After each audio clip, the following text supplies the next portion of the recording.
La campaña del 2015 lo repitió en el 2017, ya con índices muy altos de inflación, y ahora estamos en una inflación del 5,9%, por lo menos el número que arrojó septiembre.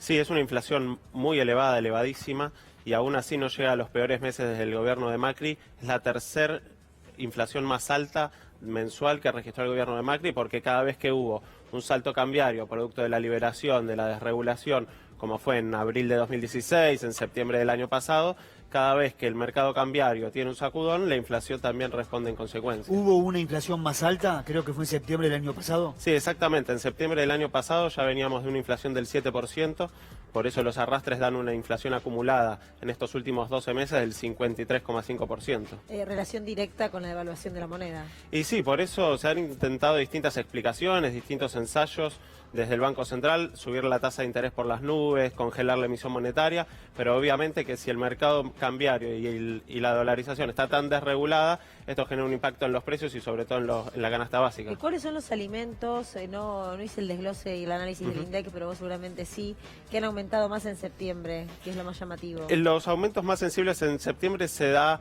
en lo que tiene que ver con salud, con vestimenta en particular.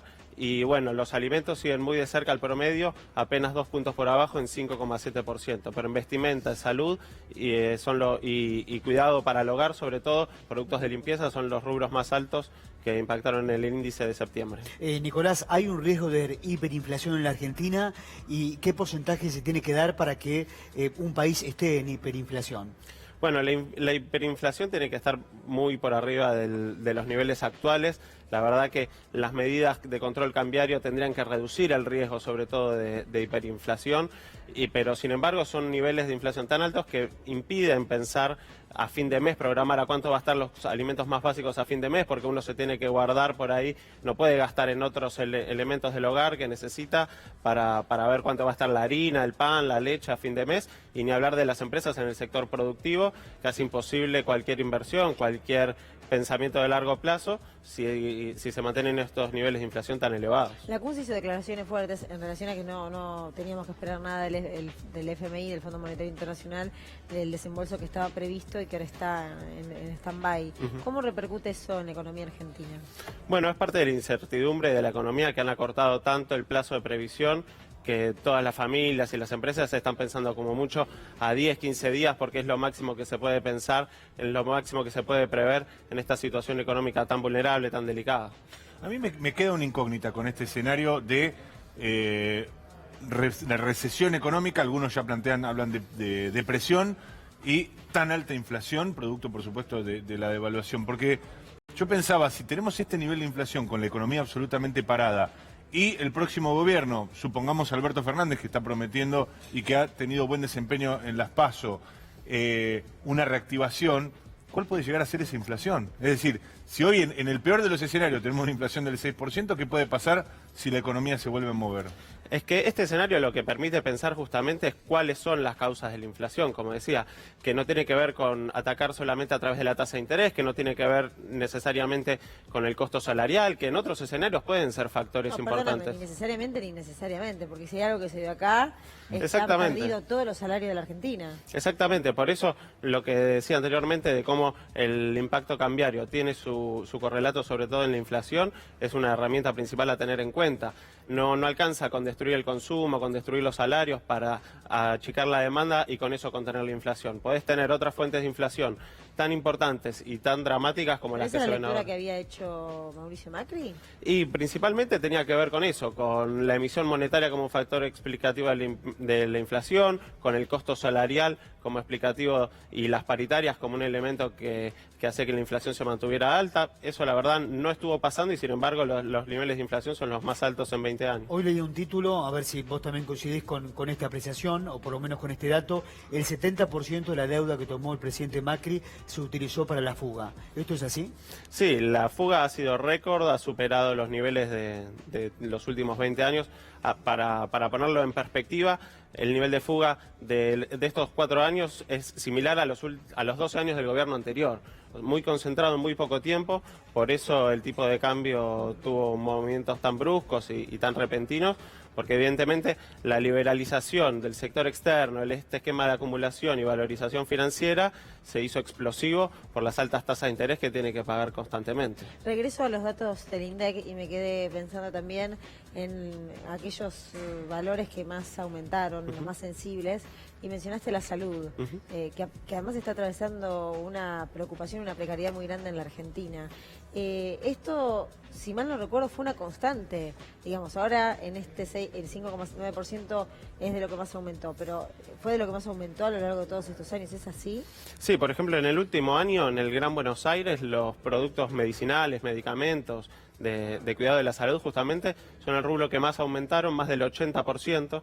Siguen los lácteos en el 74%, solo en un año en el Gran Buenos Aires. Son los rubros más sensibles que obviamente afectan las condiciones de vida más elementales y por eso lo dramático, ¿no?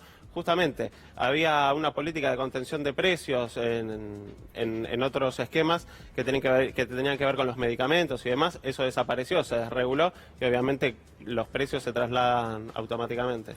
En esta evaluación que estás haciendo y los datos que finalmente se conocen del mes de septiembre, post-evaluación, ¿vos crees que hay alguna incidencia de esta decisión de haber eliminado el IVA de ciertos productos? En definitiva, ¿tuvo un impacto positivo o no pudo contener ese aumento de precios? Evidentemente que pueda compensar el aumento tan grande que tuvieron los alimentos es difícil porque estamos hablando de niveles del 6%. Sí se ve lo que se puede ver a través del INDEC, es que da apenas 2 décimas por abajo del promedio de la inflación, lo que es para septiembre el aumento en alimentos y bebidas. Es poco. Obviamente que sin las medidas hubiese sido todavía más alto. En un escenario de variación de precios tan alto es difícil medir y aislar cuál es el impacto aislado de las medidas, pero igual no llega a compensar lo que se deteriora el bolsillo de la familia. Este modelo económico dinamitó 150.000 empleos, si hablamos empleos que tienen que ver con la industria, han cerrado más de 1.700 fábricas argentinas. ¿Qué perspectiva podés hablar o analizar sobre la próxima medición del desempleo en la Argentina?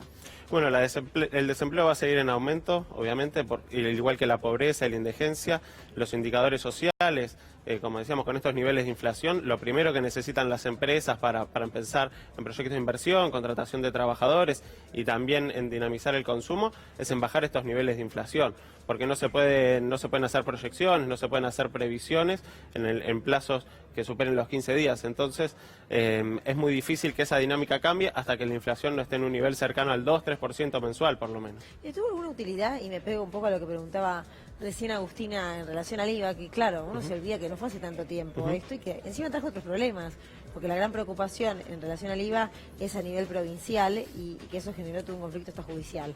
Pero al margen de esta aclaración, esas medidas que adoptó Mauricio Macri, ¿tuvieron algún sentido? ¿Fueron tardías, insuficientes, innecesarias? Fueron medidas, en primer lugar, un tanto extrañas porque no lo hizo con recursos que le correspondían a la nación, sobre todo. Hizo una política fiscal con el dinero que le correspondía a las provincias. Por eso se tuvo que judicializar la medida y por eso la Corte Suprema está definiendo al respecto. Es principal y elemental que el Gobierno Nacional tome medidas fiscales con los recursos que le son propios de la nación y no con los recursos de las distintas provincias.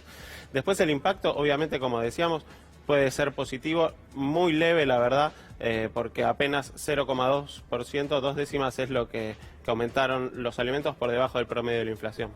Gracias por haber venido, clarísimo. A ustedes. Bueno, el día sábado es la marcha del gobierno, la marcha del Sí se puede, en la 9 de julio, pero ¿quién es el organizador principal de esta movilización? El Agro, uno de los aliados del gobierno que está por lo menos organizando marchas en el interior bonaerense, en el interior de la provincia de Buenos Aires, en el interior del resto de las provincias,